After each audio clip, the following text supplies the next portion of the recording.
Good morning. Hopefully everybody's bright and awake and has enough energy to sit through a discussion on what we're calling the financial sustainability for Call for Proposals 2022. Today, it'll be a joint presentation, so you're not too bored with us, between myself, Gareth McNaughton, the Director of Innovation, and Manuel Crespo, who works in our innovation team.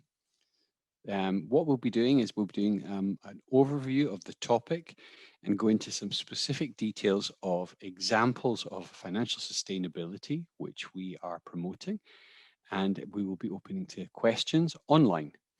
And importantly, to meet with GDPR, you will need to put your questions into the chat box since we're not supposed to record voices, okay?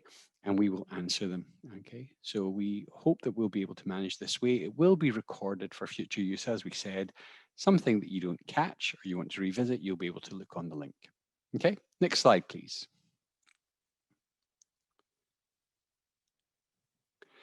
So the sustainability today, a quick introduction from myself. We'll look at the commercial scenario and the impetus behind that.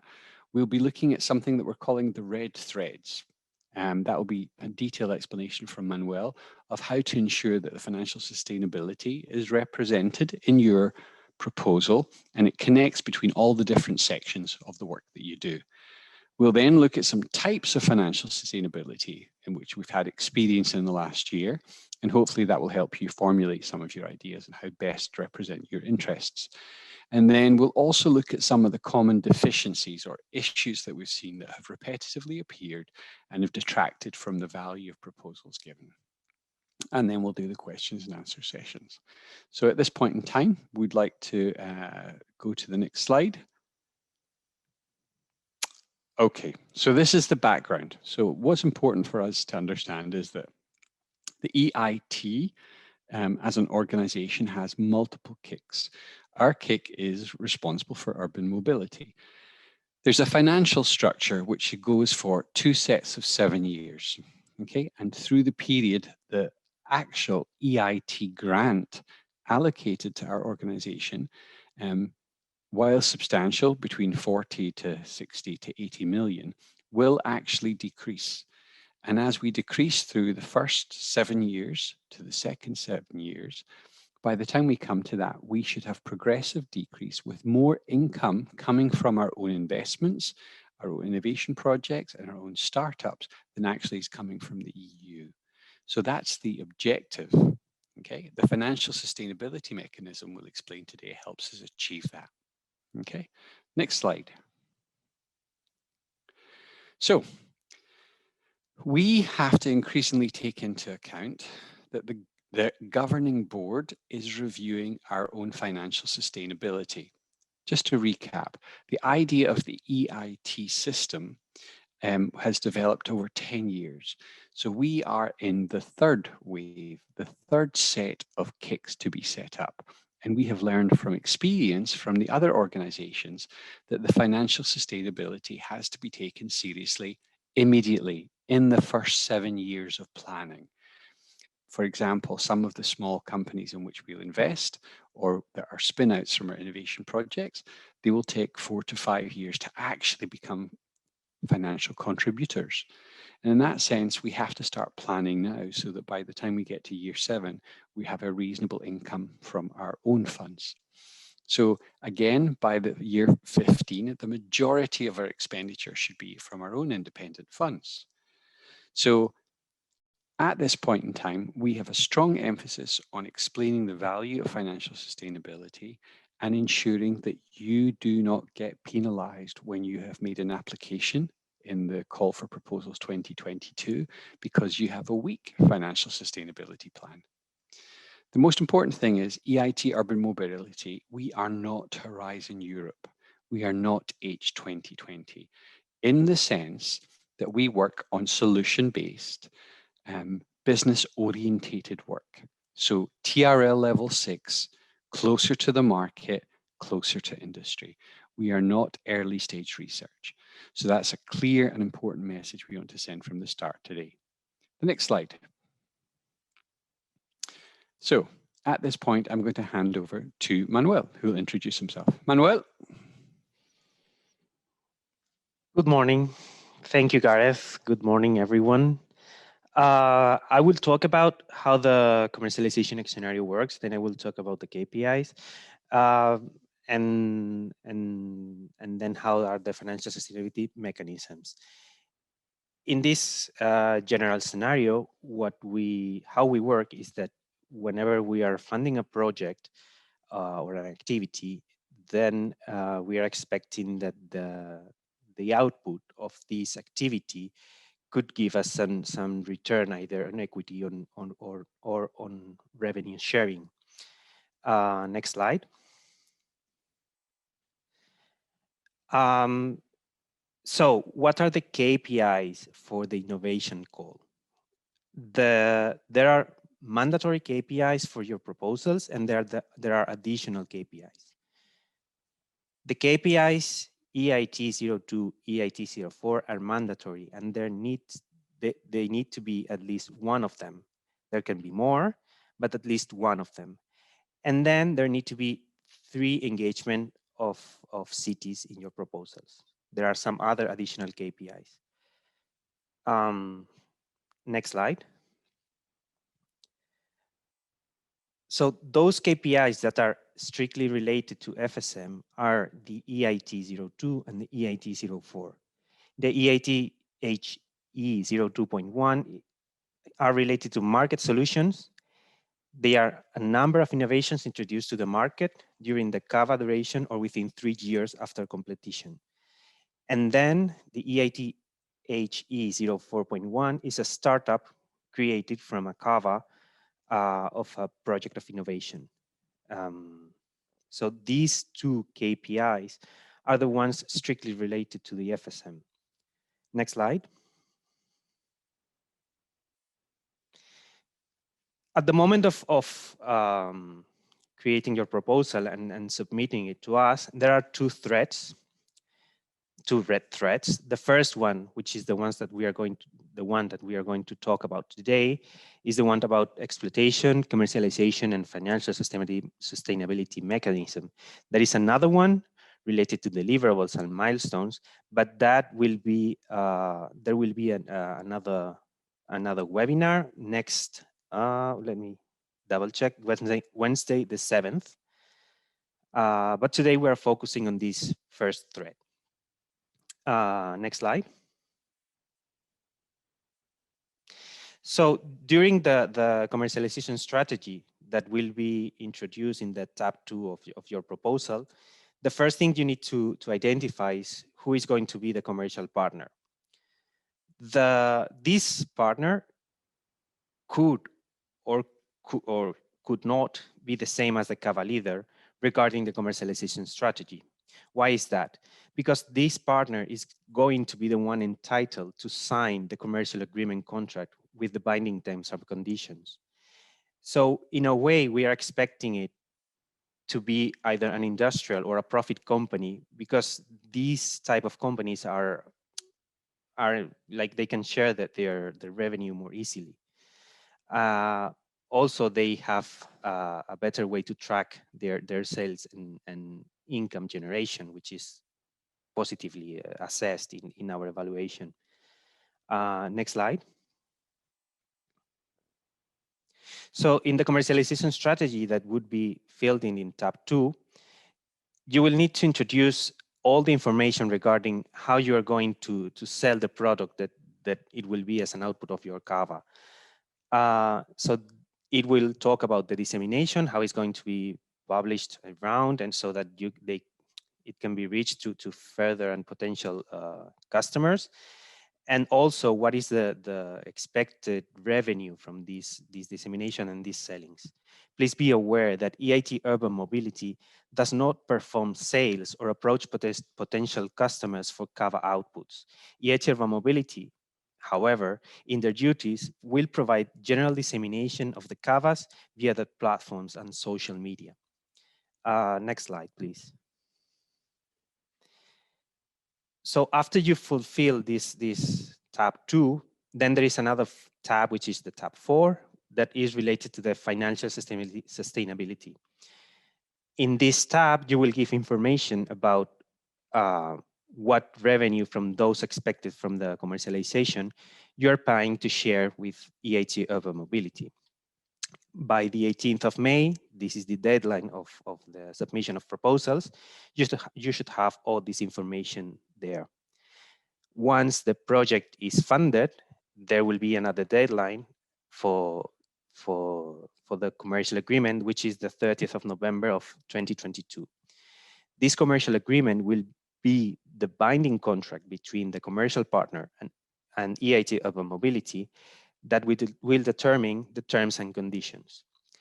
These terms and conditions are based on a template that we will see in the next slide, please. This is the template. The template is very simple, just 3 pages that you will need to fill in with information. The first 2 is kind of common legal information, and there are 2 schedules, the description of results and the FSM, that will need to have additional information more related to the CAVA outputs and what type of share of revenue you will be sharing with EIT Urban Mobility. Next slide, please. So, as I've said before, there were 2 KPIs that were related directly to the FSM. One was the EITHE 02.1, which is a market solution. The type of revenue that we're expecting from this KPI is a revenue share. We are expecting a contract of 4 to 5 years that will be sharing revenue from the beginning of the sales of the output. There are several types of transactions, which is the percentage of the income, percentage of the revenue, but the one that is best assessed or best evaluated is the one which is amount per transaction. Next slide, please. The other mechanism, which is related to the EITHE 04.1, which is the startup of innovation, is a type of contract which is created from the beginning of the creation of this company. And the type of transaction is the one that corresponds to the percentage of the ownership. Next slide, please. So I would like to give the floor to Gareth, that he will talk about some other rules and also good practices and so commercialization. Thank you, Manuel. That was a good overview. Now, this is a lot of information. And so we expect that you'll have some questions, especially if you're new to the process. As we said, we're different.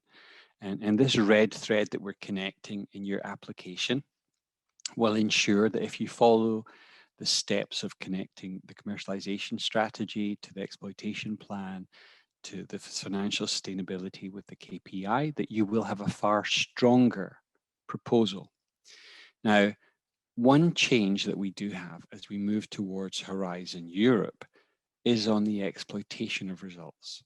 So for example, say you were to sign an agreement with us on a commercialization of a product or service that you developed or a patent that you made. And say the results within 4 years had come to nothing. You know, we sign the commercial agreement with you, we follow up every year, we try and support you with its commercialization, but you don't make sales, you don't manage to make that work. What we would asking you to do then is what's on paper. The proposal is that the participants would use and post their results on the Horizon Results platform. This, of course, would be sufficient information for external parties to look at what you've done and request to discuss with you so that they would be able to exploit your results. Okay, they may have some other inventions, some other IP that they could put together with what you've done to make new value. So this 4-year rule is important and new, and you need to get your head around it. Okay, so of course you're not giving away your intellectual property. So the results that you have actually developed could be transferred for a price or licensed to someone else to be able to make that of value. It's got to be done with some reasonable compensation. But we know that this is going to cause some challenges to some of our larger partners. And so it's best that you start now to think about this so that as we develop this commercialization, that this rule will not be applied to your project. Okay, so we're going to try and avoid that. The best thing is we have a successful commercialization agreement and we work together to make money. As an EIT, Urban Mobility, we want you to make money from this work. This is not research for research activity. It's to make benefit and value, both social and economic. Okay, next slide, please. So, commercialization strategy. So if we go to the first section that you would have to apply, this would be what we call on tab 2 of our submission. And there's a field which is called commercialization. Now, what we see, there are some common problems there. What we see that you need to highlight is, what is the subject? Is it a patent? Is it going to be a new application that you develop? Is it a software management system? You have to be very specific about what it is: product, service, or solution. Then the type of FSM, or financial sustainability. Is it going to be equity share? Okay. Is it going to be percentage of that startup? Is it going to be revenue on a product or a service fee? Is it going to be a transaction fee, like the number of times an application is downloaded? Each time there will be a 2-cent application given to us. Or it could be royalties on a patent. Okay, all these things are possible, but give us the type of FSM. So what it's about is the subject, the type of FSM, and importantly, see the responsible commercialization partner. As Manuel highlighted before, you need to, in your application, name who is going to ensure that commercialization is front and foremost in the mind of the consortium as you do your work. Importantly, what would be your return on investment? Now, importantly, this is an application. We know that what you write and submit to us for May the 18th, 2021, and the commercial agreement that we sign in November 2022, there may be completely different outcomes. During your project, you might have seen that there's more value and the subject matter could change perhaps. And the partner, after some work, you might decide we named the commercialization partner, but actually we now see the revenue value belonging with someone else. So you can change that in the project. So while we're saying that you have to have thought through and have a solid commercialization strategy, we are quite well aware that that 18-month period change can happen. But we do expect you to plan, have detail, and we will be happy to work with you if there's changes throughout that process. So common issues. Often there's a very poor articulation of what the product or service or solution or route to market is. If you cannot define in 2,000 characters what your product, service, or solution is at TRL level 6, then maybe we're not the right program for you, okay? Also, we often see the community will work together on the commercialization, and every actor within the consortium will do their best to sell. Sorry, that's not identified a commercialization partner. That means if everybody's responsible, no one is, okay? There's also sort of a mixing of the commercialization and marketing strategy. So commercialization is to sell. Marketing strategy is to communicate ideas. So it's a commercial strategy we want, not how you will disseminate and communicate on a topic, okay? Often, one of the things we see is people write a commercialization strategy separate from their KPI. It's far easier for you to create a product, service, or solution as part of your KPI or a spin-out company and link that to your commercialization, to the financial sustainability, to the contribution. So try and make that red thread clear all across your proposals. We have seen it's almost like a hangover from Horizon Europe programs and framework programs where people have proposed reports, roadmaps, toolkits as the product. This is actually very weak and a warning sign for us, okay? We'll discuss perhaps in questions a little bit more of that role. We see Europe is littered with toolkits, decision support tools, roadmaps that are never used and never go to commercialization impact. And then we often see consortia and members of those consortia reforming to go for other calls to do things that are very similar. This is about money, our organization's survival, and impact. Okay, so there is an emphasis in the EIT kick, which will be different from other innovation programs. Okay, so have that in mind. Next slide, please. So let's look at a less effective example.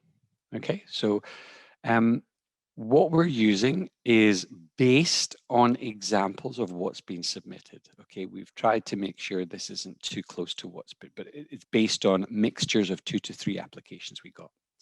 Let's read this. It will be very hard to identify the marketing and commercial strategy of the project, as there are multiple impacts. We can mention young people, tourists, people with extra disposable income. As such, commercialization would have to pass through social media to the relevant target group of youth in urban settings. The approach has to be captivating and innovative to ensure success. Other markets may include supermarkets, shopping malls, sports arenas, and cinema complexes. Other tourist locations and historic places could be targets of the microhubs. The strength is the versatility of the solution and the different potential avenues of exploitation and revenue. Absolutely nothing has been said in that of any value. Okay? It's almost the opening sentence is saying to us, we don't have a commercialization strategy. We don't want to hear that. Okay? Also, when we can mention, it's, yeah, you can mention anything you want, but you've not actually defined your target group. The discussions of social media, who doesn't use social media today, okay? The approach has to be captivating. Again, that's verging towards the marketing. Other potential, you've not even defined your base market and you're identifying other markets. So again, it's all over the place. It's not specific. It doesn't talk about what the product is. At one point, it says here, micro hubs. So is that the product? Should that not be right at the top? And then you'll talk, so again, it hasn't followed the basics. Okay, this would be badly evaluated. Okay, next slide.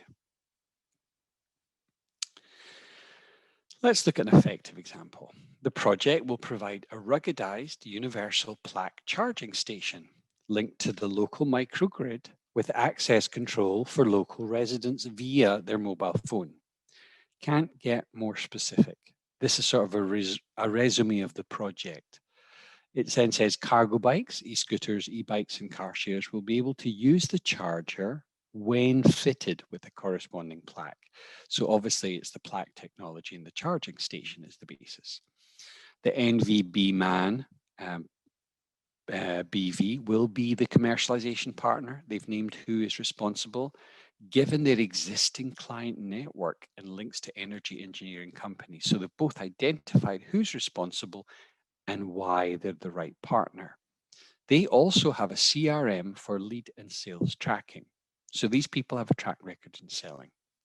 The solution will be sold as a product pack. This is where we get the link to what Manuel had highlighted before, the KPI, which is a marketed product. Okay, so it can be sold as a product pack, and B, product and implementation service. So both they could sell it standalone or they can help you implement it. Initial pricing based on comparable services would be 20 to 30K for the product pack and 75 to 100K for product implementation, pack and implementation. This is specific. We know what they're selling, we know who's going to sell it, and we know the target areas that they're looking at.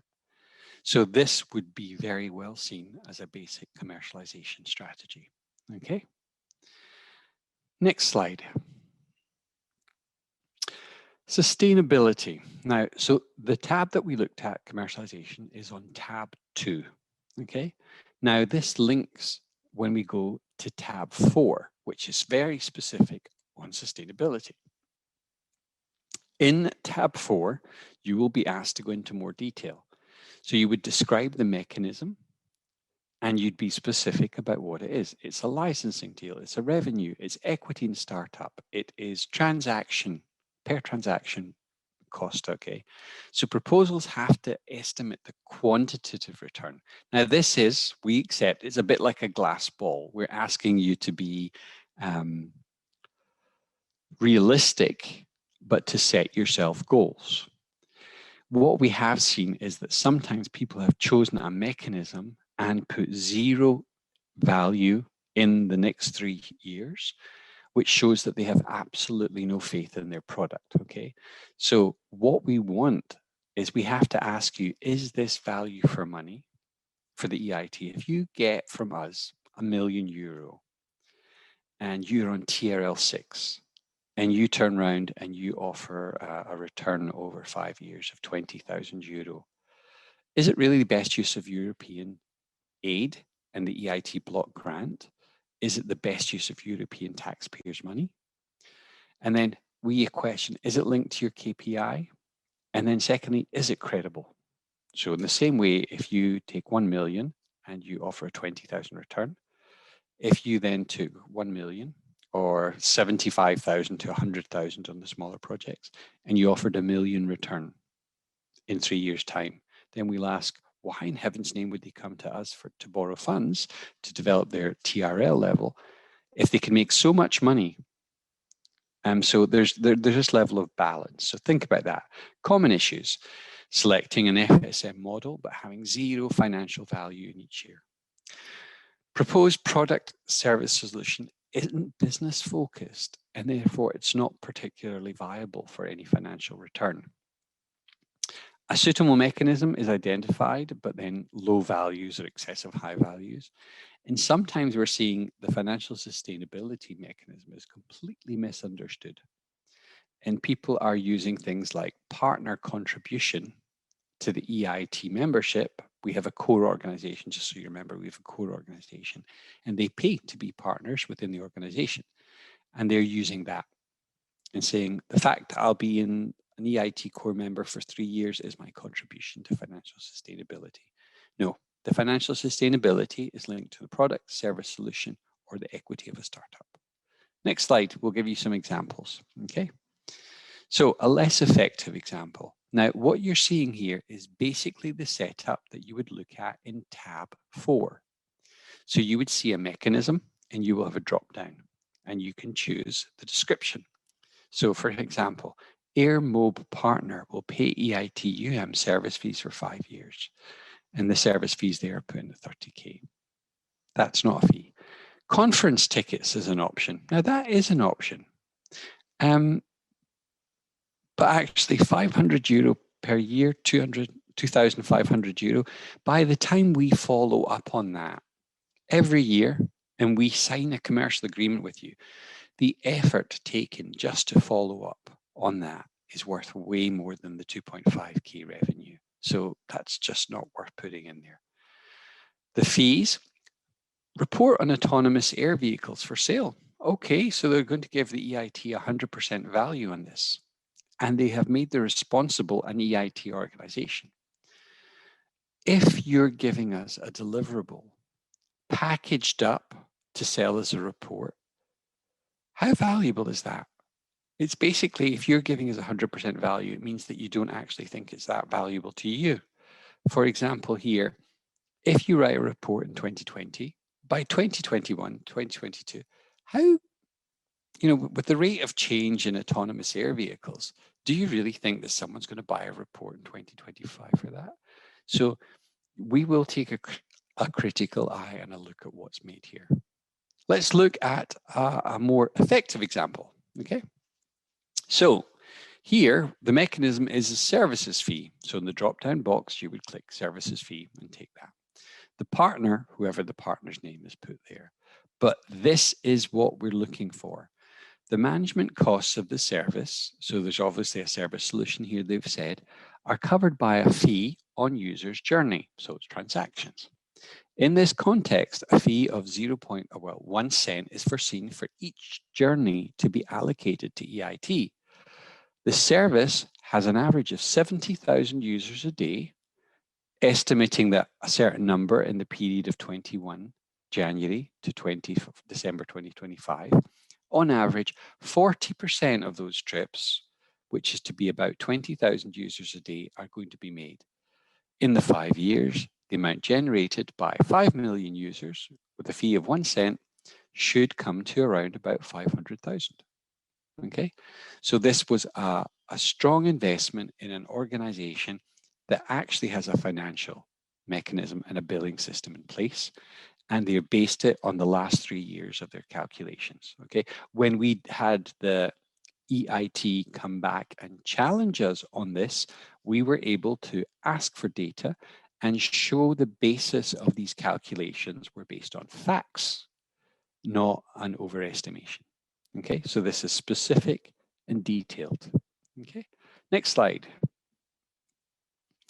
So I believe that we're running a little ahead of time because we are a little ahead of time, but we have some questions. So I would like to check and see if we have any incoming questions. Manuel, do you see anything on your screen?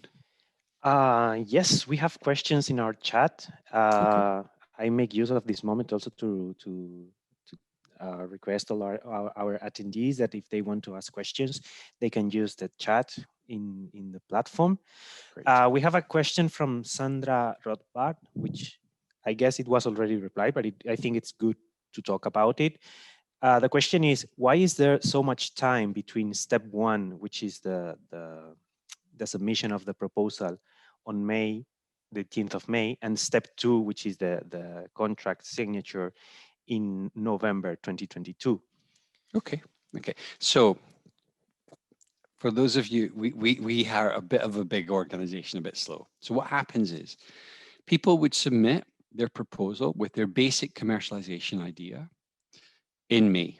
We evaluate that, and if your project is successfully awarded, you would be put into the business plan that we would be submitting in September, on September the 30th. This would be approved by November, and you would start on the 1st of January 2022. Okay, so we do have a 6-month period from submission to start date. You would then be running your proposal, and we have to give you enough time to develop the technologies, the solutions, the services, and to ensure that you have the right commercial approach. So asking you to sign an agreement on actual binding commercialization targets in which we follow up for 5 years, it would be premature to ask you to do that at the start of the proposal. Okay. Now, we may have some partners that the commercialization strategy that they write and submit on May the 18th this year, and the commercialization strategy that they actually sign in, it could be perfectly and exactly the same, and you guys are on the ball and nothing has changed. That would be great to see. But we do expect some movement between the large-scale demonstrations, the learnings, and what happens in the financial models. We've seen many of our proposals as they move forward change. COVID, for example, changed some of our projects last year on what they did and how they serviced. So we expect just normal innovation processes to change. So we do think we need to give you that space. Okay. Manuel, do we have some more? Yes, we have some more questions. Roman Holy is asking about the less effective sustainability solutions, and would like to understand why is the solution of air mob considered less effective? Well, the first example is they claimed that their partnership annual fees was financial sustainability. That's not, that's their partnership fees. Okay, so it's almost as though the project claims all of their partnership fees are only because one proposal. No, organizations are part of the IT for multiple. There's education programs, there's citizen engagement programs, there's city club programs, there's business creation programs. So you can't claim full credit for membership for one project. Secondly, they claimed the fees for a conference, which was exceptionally low, and the administrative burden to chase up 500 euros per year is too high. Therefore, it's not a valid. Okay, you can put it in the system, but we're not going to actually valorize that. That's what we call performative compliance, where you go through the motions of putting something in an application, but actually has no real commercial value.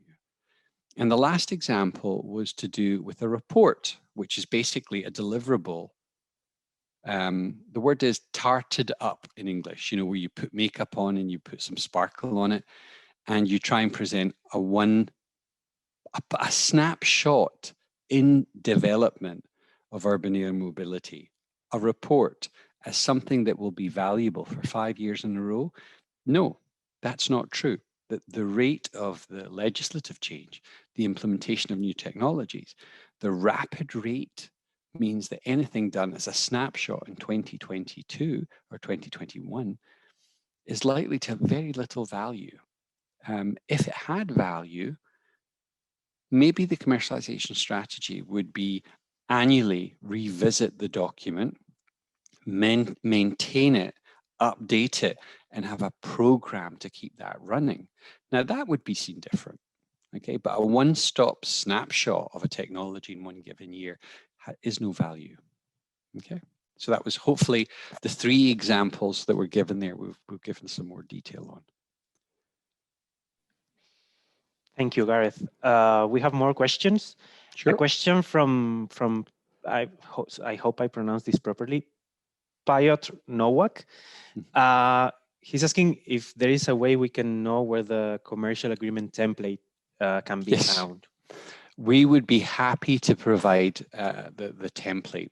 Just so you're aware, the template for our financial sustainability, the commercial agreement itself, was developed with a 7-week open period of consultation with all of our partners.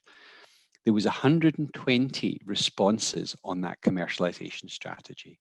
And we have a report on what we accepted, the general comments, etc. So the commercialization strategy we developed is incredibly short and sweet. Okay, and thanks to our members. Okay, so what we do have is the schedules 1 and 2, which you should pay attention to. Schedule 1 is the definition of the product itself, and schedule 2 is your financial expectations. So we have all of those contentious issues in schedule 1 and schedule 2. So the actual contract format is actually quite simple, and it's easy for most legal departments to accept. So we have a copy of that, and we have a standard template, and that is normally on the Plaza system. But let's take note and see if there's a way that we can follow up to make sure that that's available on our normal platform. So you don't have to sign in, so it's downloadable. So if we could note that in the team, we'll see if we can get the PMO's office to make that available. Okay. Thank you, Gareth. More questions coming. Alexandre Sanchez is asking, in case of determining a transaction fee, shall this fee be defined from the very beginning, or could it be determined later on, for example, based on the specific revenue in the business branch, etc.? Yeah, of course. So there's the expression of hope and the plan and the reality. And that's, again, coming back to the question that came earlier, between you need to be specific on your aspirations and what you expect is viable. Be as concrete as you can in your application. But we do expect reality when you sign that and the experience of the project to allow you to be more specific and accurate after that 9-10 months of actually running the project. So there will and can be changes, but don't be vague. Set yourself an objective and help establish the business credentials. I just want to take a moment to step back. I'm currently doing a report on artificial intelligence that we will be looking to release later. April is the month for future digital mobility. So we'll be working on AI with some videos and content. China and America are whipping our backsides on taking innovation to the market. We are spending too much time introspectively. We are willing to take risks, and we have money as the EIT. We expect some of our commercial agreements will fall flat on their face. The companies that are started will collapse. Some of them will be bought out. Some of them we might decide to disinvest at a later stage and sell to someone else. Some of them we will love, and we have a long-term relationship, okay? we expect that this will happen in innovation. Okay, so let's have a little think about that, but be as accurate as you can and as honest as you can in what your aspirations are. Okay. Thank you, Gareth. More questions. Mhm. Angel Batalla is asking, how are startups and scale-ups that participated in EIT 2020 initiatives but are not EIT Urban Mobility KIC partners considered as any external third party, or and what would be their expected contribution to the financial sustainability? Okay. So the first question, let's do this in reverse. So financial sustainability is built on a consortium, on a proposal level. Okay. So there should be a commercial lead. We have seen a pattern where large scale investment, the allocation of the commercial obligations and leadership has often been given to the small companies. It's a pattern, and perhaps not a wholesome pattern. There's reasons that that might be good. Small companies can act faster, they have growth potential, etc. We get that. But we also have large companies that are involved in our proposals. And we have sometimes seen the major beneficiary being the larger companies. And it's very evident from our proposal who the primary beneficiaries are. But they allocate the FSM and they make the financial sustainability weak and they give it to someone to fulfill the activity. We know that we're making applications and solutions which are driving clients to larger companies and that are supporting existing technologies and investments and solutions and services already developed. And it's like an additional value to drive, but these projects we're doing drive people to sales of larger companies. We are not naive. Do not hide the value of the work done and assign it to a smaller partner. Okay, so we do expect, we have signed this year some really good FSM with larger companies, and that's, we want to see more of that. So don't, as a small company, take all the responsibility for financial sustainability in your consortium. Don't let that happen. Okay, it's a shared responsibility. So that's the second question. Now flip to the first question. If you have been a beneficiary of the EIT acceleration programs, if you've had investment, if you've had support from any of our programs, from Academy, if you're a student who's want to making a startup, if you've been part of the business creation groups, you are more than welcome to apply, and we encourage you to apply and to discuss with our EIT core partners. You don't need to be a core partner to be a member. You don't even need to be a previous experienced partner to be part of a consortium. You know, under Horizon Europe, we are open as we can be. So we hope that we will see lots of presence of small companies that have benefited from our organizations in any of our hubs in our proposal program. So more than welcome. The obligations on you for FSM are not all on your shoulders. Okay. Thank you. Another question.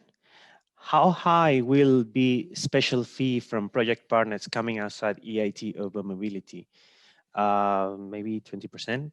I don't. They were. Oh, They want to okay. know. So we're discussing. Okay. So if I can recap for just to make sure everybody knows where we are, we have core partners that pay an annual fee, and there are two tiers of those core partners, and they are fixed.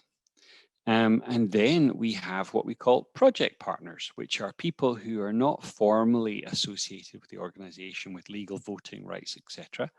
And they will come in to play a role in a project in one given year and maybe disappear and not be part of it again. So that's a project partner. So project partners have what we call a success fee, and success fee contributes to the ongoing administration. Okay, so if you're awarded 100,000 of our financial support, there is a success fee. Previously, that was, I think, was allocated 20%. To date, I cannot tell you what that will be.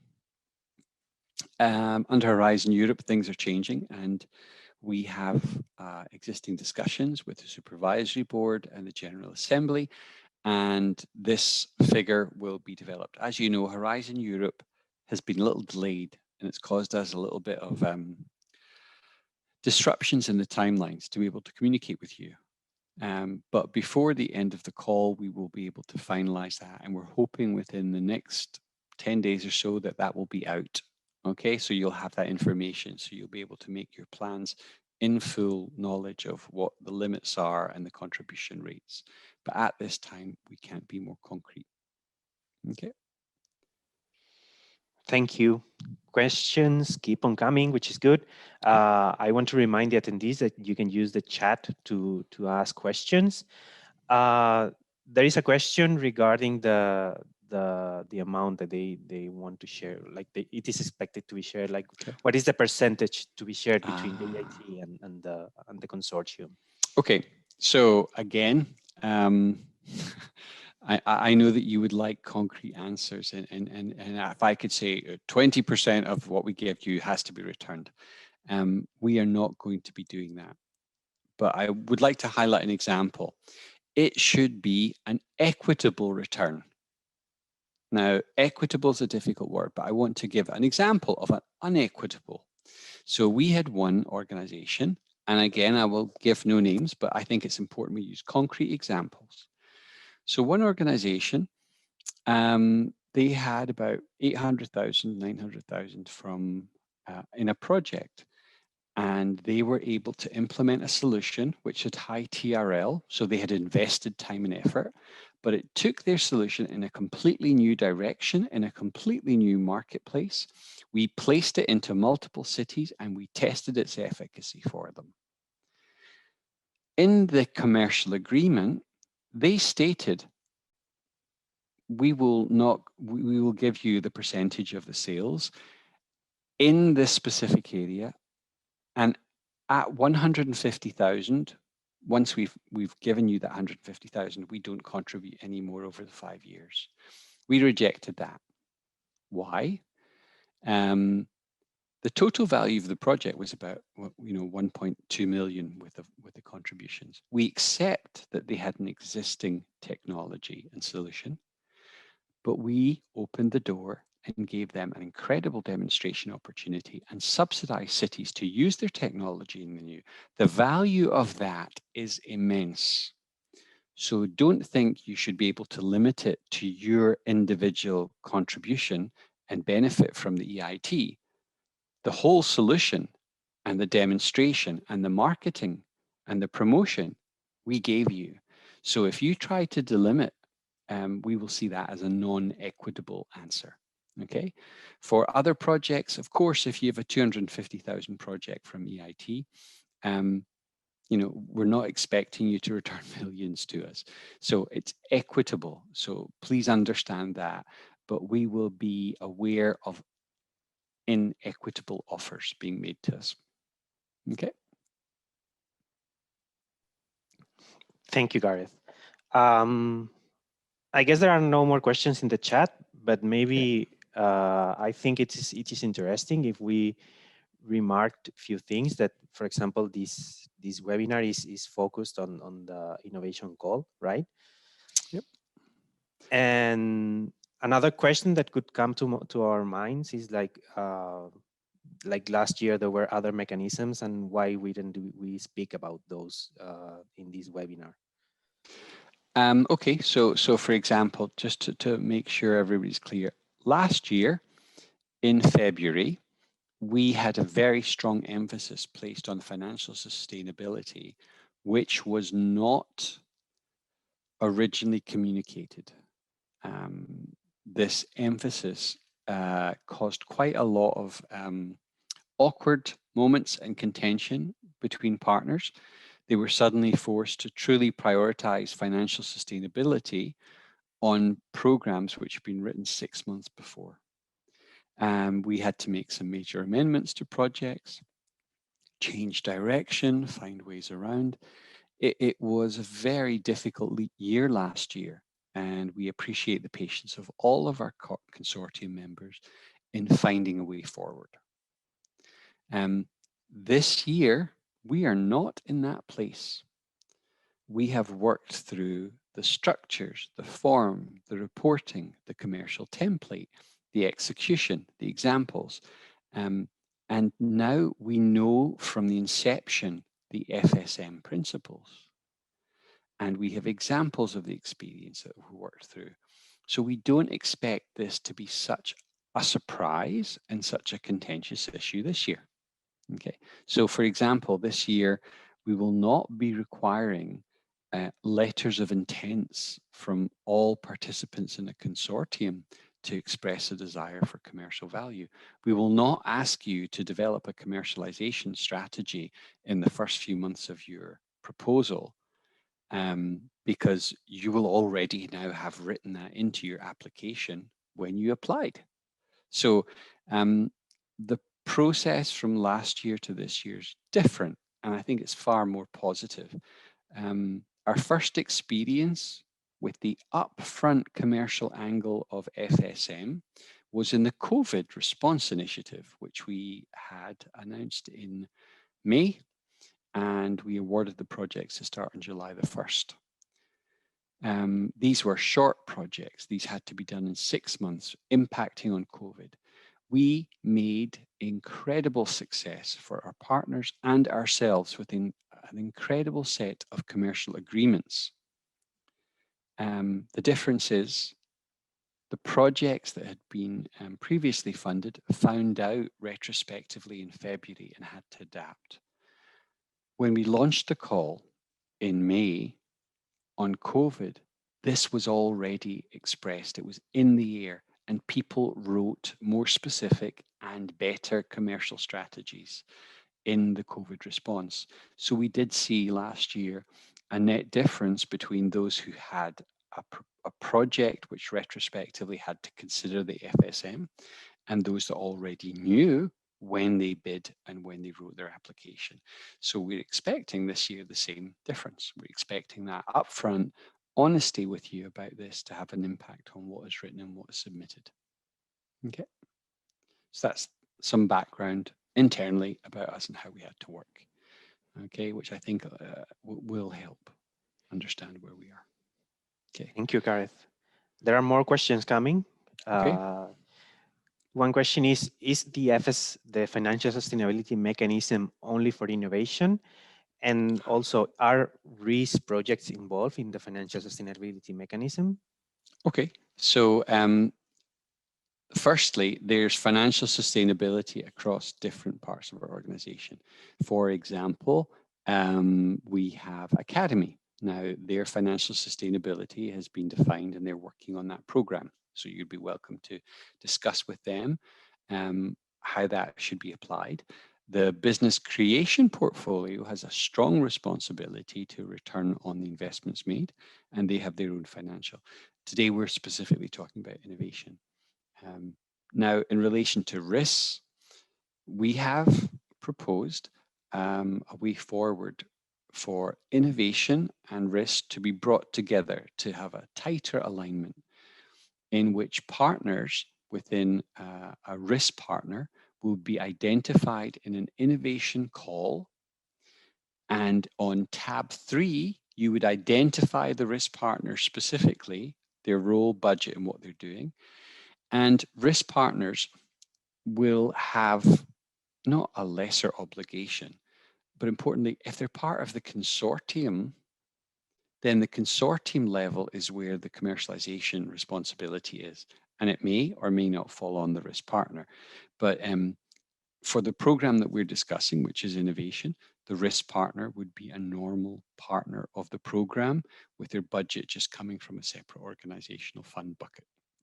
So they'll be treated for administrative purposes as part of that team. Okay, you will not be expected if you're a risk partner in an innovation program to have a separate FSM for yourself. You will be seen as part of that consortium. Okay. Thank you, Gareth. More questions. How can the EIT Urban Mobility check if the number of transactions fees are correct? Do commercial partners have to open their books to EIT Urban Mobility? You know, that's a great question. It is. So we are aware that there are ways to hide value.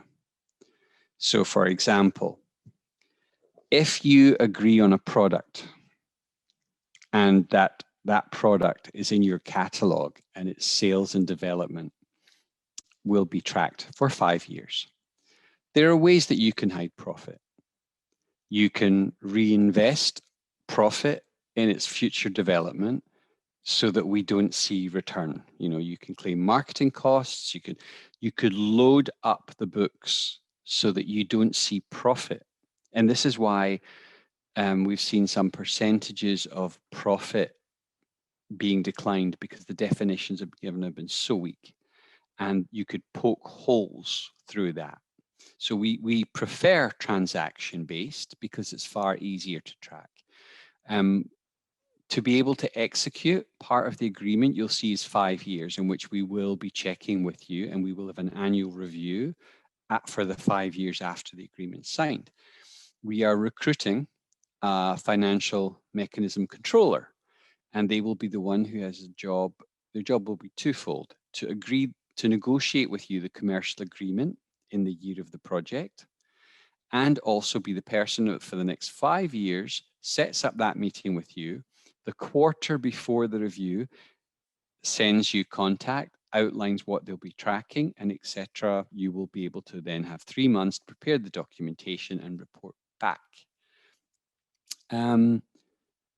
Yes, we expect to be able to check books. If there's disagreement, we will be looking at, that's why there's a commercial agreement. We aren't naive. What we do want to highlight is, for example, the use of CRM systems.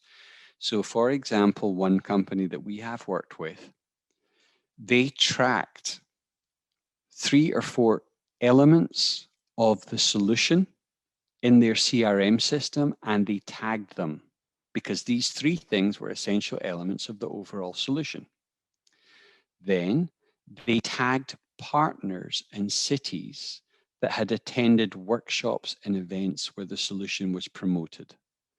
Based on that, they were able, through, I'm not going to name the system, but their CRM system, to see that the actual sales of the defined products that make the solution package and the people and organizations that had attended the events, they could make the links and see that the sales had gone up by 14% to those specific cities that attended the workshops and bought the elements of the solution together.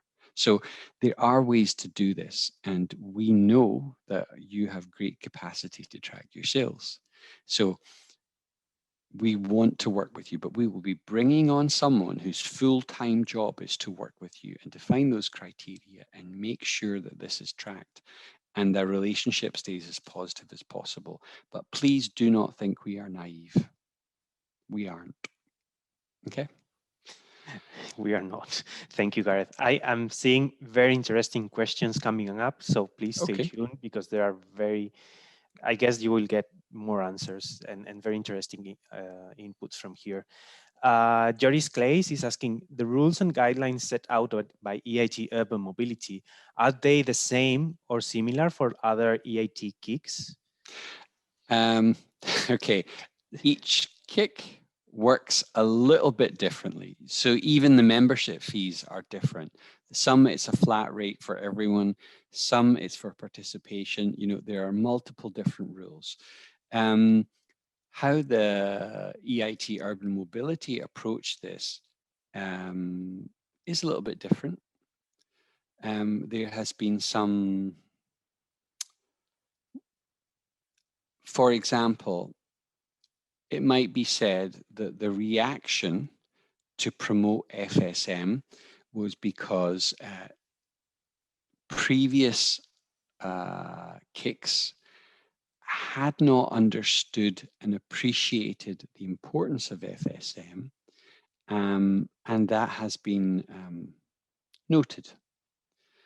If, in some sense, we might be considered, we're the new kids on the block, and we are being enforced the same focus on FSM that other organizations that have been around for 8 to 10 years, they have suddenly had. So it's almost like we are not being given perhaps some of the breathing space that other kicks benefited from.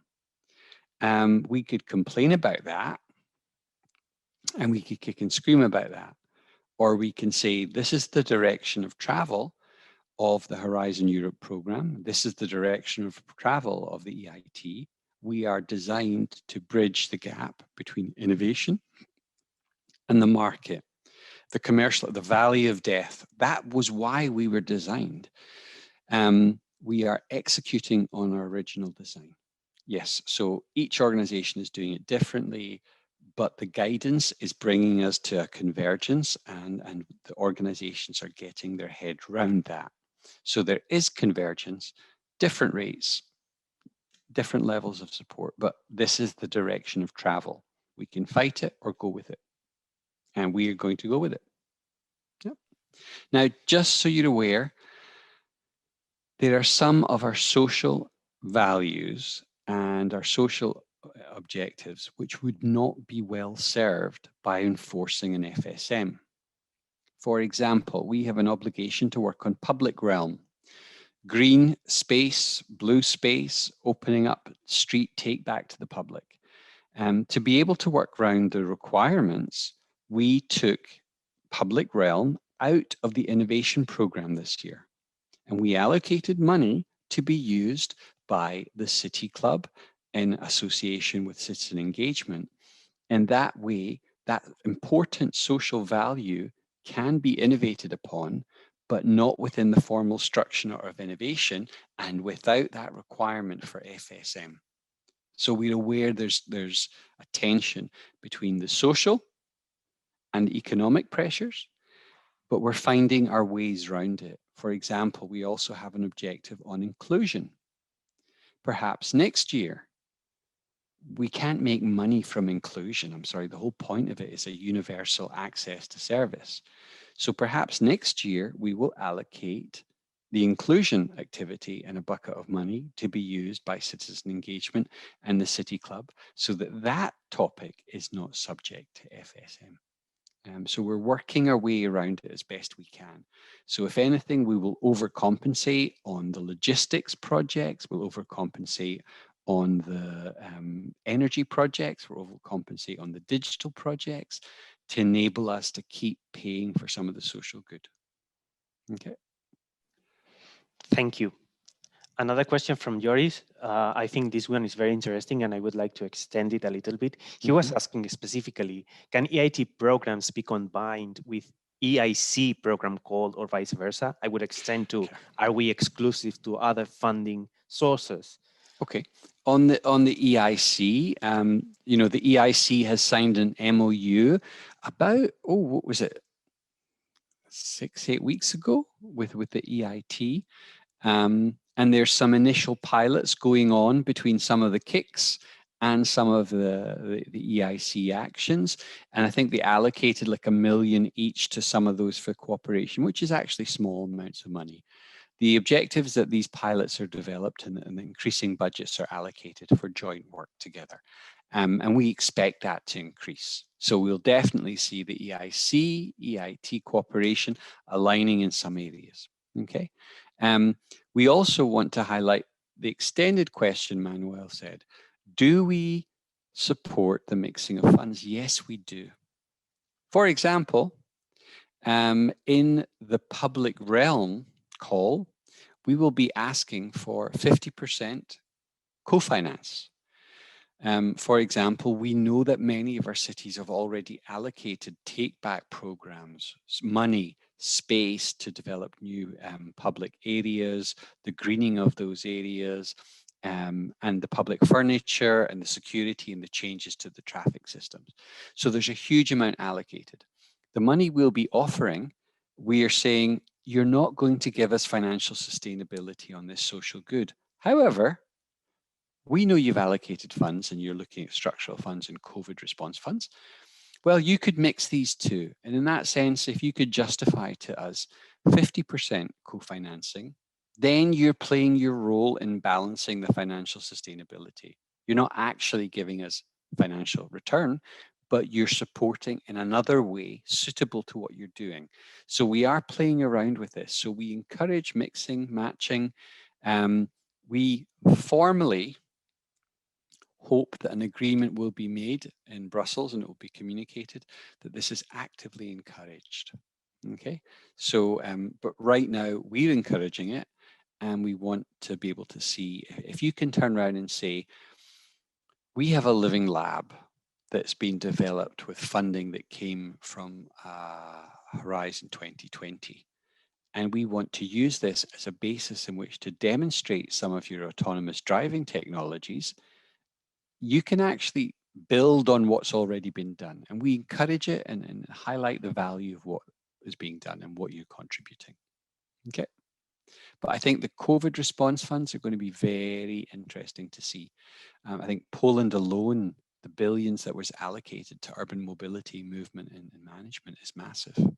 So just so you're aware, some of the projects that you bring to us, we might reject them in our call, but you might get a call from us and saying, we want to talk to you about this because we want to go for Horizon Europe actions or Interreg actions with you or COVID National Response Fund. So don't feel that our only activity in the EIT is our own funding mechanism. We also coordinate and bring people together in what we call action impact groups to target, and it would support many of our academics who don't like the FSM process. It isn't suited to their organization. And we will be able to work with them on technology level, readiness level below 6, and we'll be also be able to work with national governments on strong implementation projects. So we will combine and target and support partners as they reach out for those additional funding. Very interesting. Yes, we give added value. Another question is, in case of considering setting a startup to engage the market uptake and determining a percentage of ownership for EIT over mobility, would the new startup get direct help in terms of promotion, contracts, etc., to help getting contracts or procurement processes? And in case in positive answer, would the level of commitment from EIT over mobility vary depending on this percentage? Okay. Of course, we will have a commercial interest in supporting companies, okay, that we work with. All of them, not just those that we have commercial equity in. But when it comes to you will see on tab 3, so pay attention, ladies and gentlemen, tab 3, if you intend to have a spin out as part of your mandatory KPI, that has to be done within the calendar year, so between 2022. If you have your spin out created by November 2022, you will have an opportunity to go through our acceleration program. We're making more transversal connections between our organization. So for example, we've great opportunities of working with Factory on moving innovation projects over to our factory that helps scale up and promote, okay?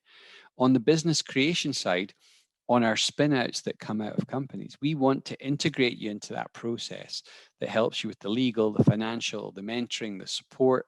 And that is really, really important that if you have your company founded by November of 2022, we will put you forward into that acceleration program. If you're rubbish and you fall on your face, then that's your responsibility, but we will give you access into that. Okay, so we will be doing more transversal support. The percentage of equity, again, it should be equitable. Okay, so please think about that. I mean, you've got multiple partners. Some of them will be contributing existing IPR. It should be equitable. Okay, so in the case that you were going to be moving forward with a spin-out company, we may well bring in someone from business creation into your mid-year review to have a strong discussion with you on how you're setting that up. For example, we did have one recently where their project realized that we wanted to have a standards development. So having an FSM was probably better to have an NGO owning the organizational action, but then a limited company owning the technological development. And so sometimes when our discussions, we have to work around what the objectives are. And it might not, as we said, what you plan and submit in May the 18th and what you actually do in November 2022 can be a little different. So it's good to involve us in that chat. Okay.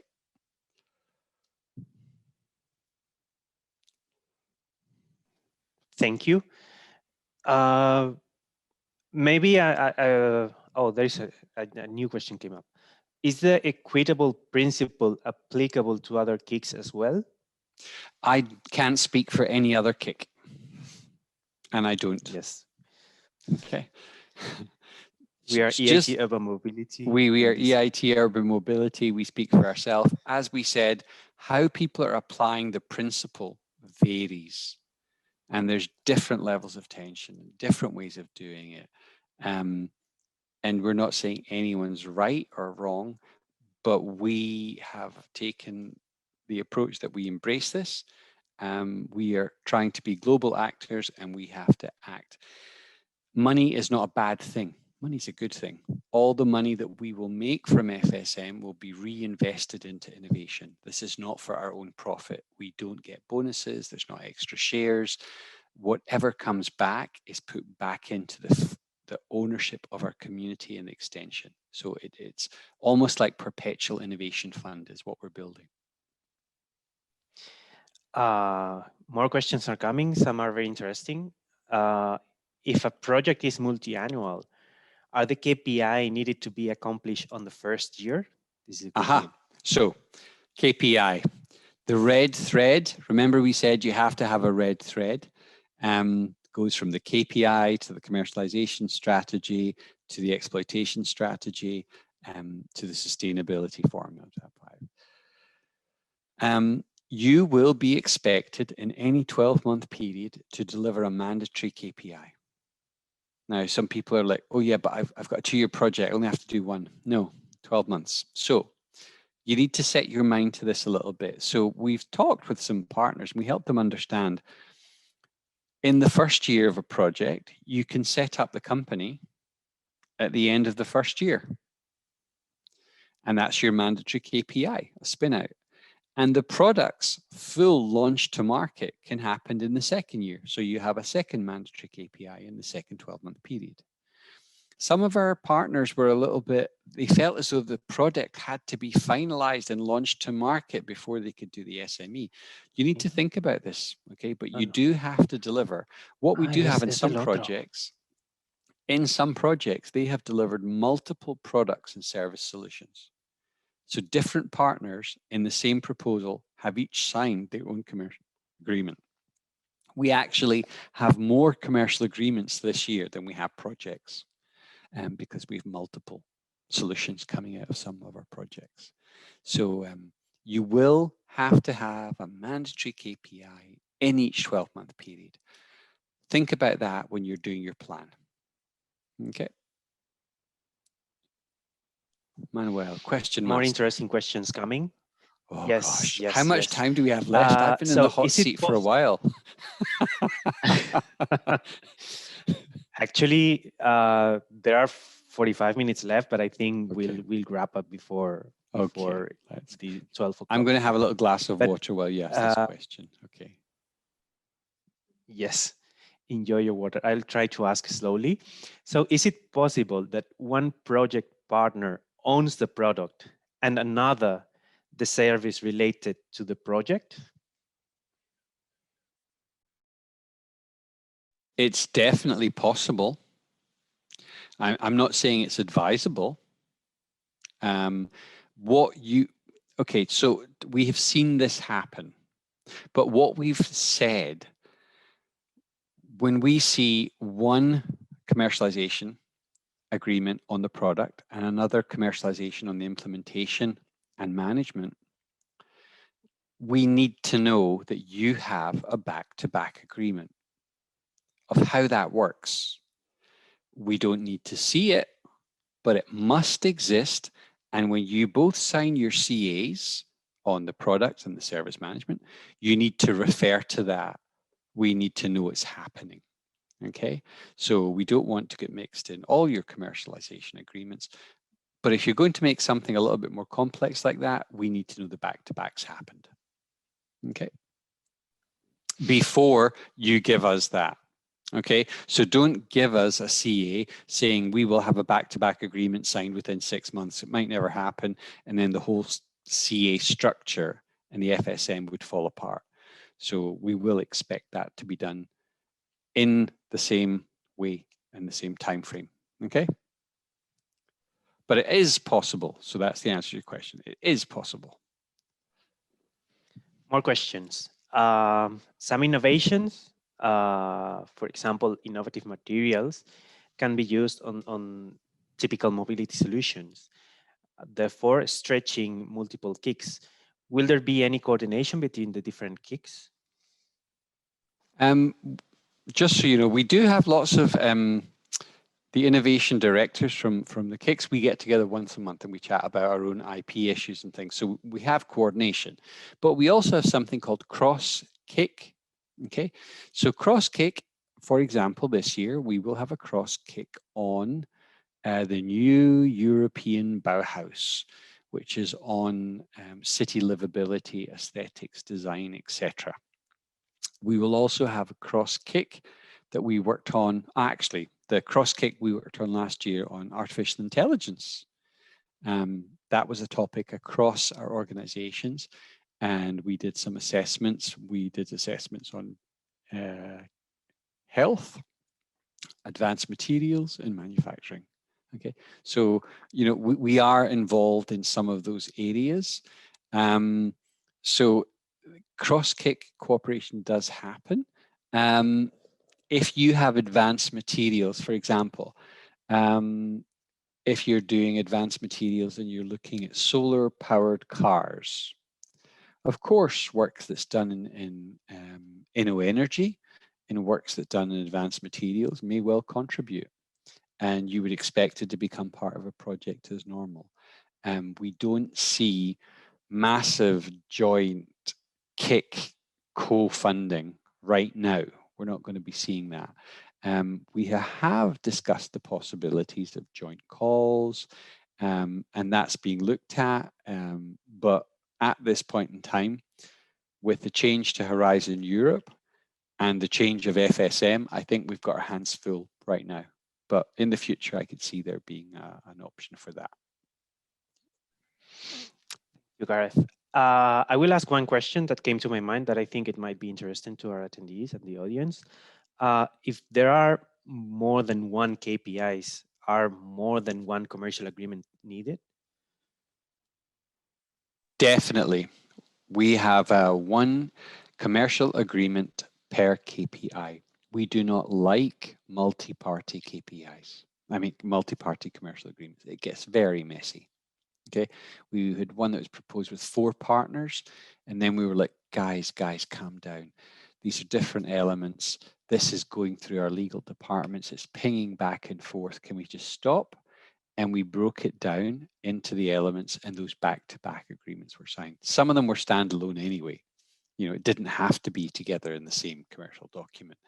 But if you imagine, if we went to court over a commercial agreement, and there was a scheduled one with 4 different descriptions of products, and the schedule 2 of 4 different mechanisms of finance, the likelihood is that the judges would fling that out of court as unworkable and unwieldy and confusing, therefore no basis upon which to judge. So we will be going for one commercial agreement, one entity. For example, I think we had a consultancy agreement, and the partners decided to divide Europe into 3 regions depending on where their strengths were, and therefore their consultancy implementation, instead of having 3 parties on one CA, we ended up with 3 CAs for the same solution divided on geography, but with the same financial divisions. So it was just the product was the same, the area definitions were different. So we have to think through, I mean, multi-parties are ugly, contentious, and lack of clarity in a commercial agreement leads to its being declared void. Okay. Thank you, Gareth. Well, I think we've gone through it, that this webinar has, with the presentation and the questions and answers, give an insightful overview of what the financial sustainability mechanism works. So I guess we could wrap up here. Is there something else you would like to say to conclude the session? No, I just want to offer our support. We know that this is different. This is not Horizon Europe. We like money. We want you to be successful. We want you to make money. This is so blatant and brazenly pro-financial. We are competing globally. We don't have the time to sit back and think. If you want to have a reflective early technology program, then you need to go to another part of the EU structures. This is in your face. Okay, it's about money, success, getting implementations on the street and allowing the citizens to benefit from it. So it's a different program. Think about it if this is for you.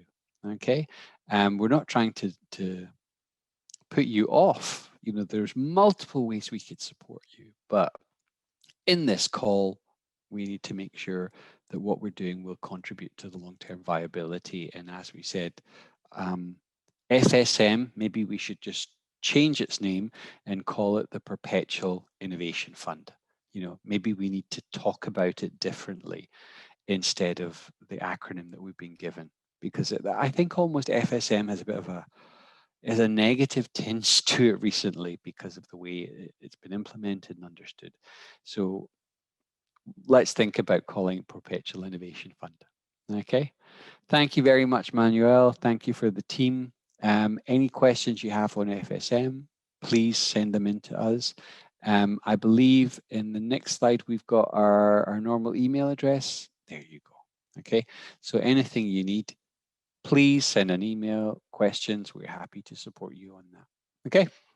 I will also, before concluding, want to remind that there are more info call days coming, and also matchmaking events. So please check your B2Match platforms and agenda to attend to these future webinars that might be very interesting for you. Thank you. Thanks a lot. Have a good day. Bye-bye. Bye-bye.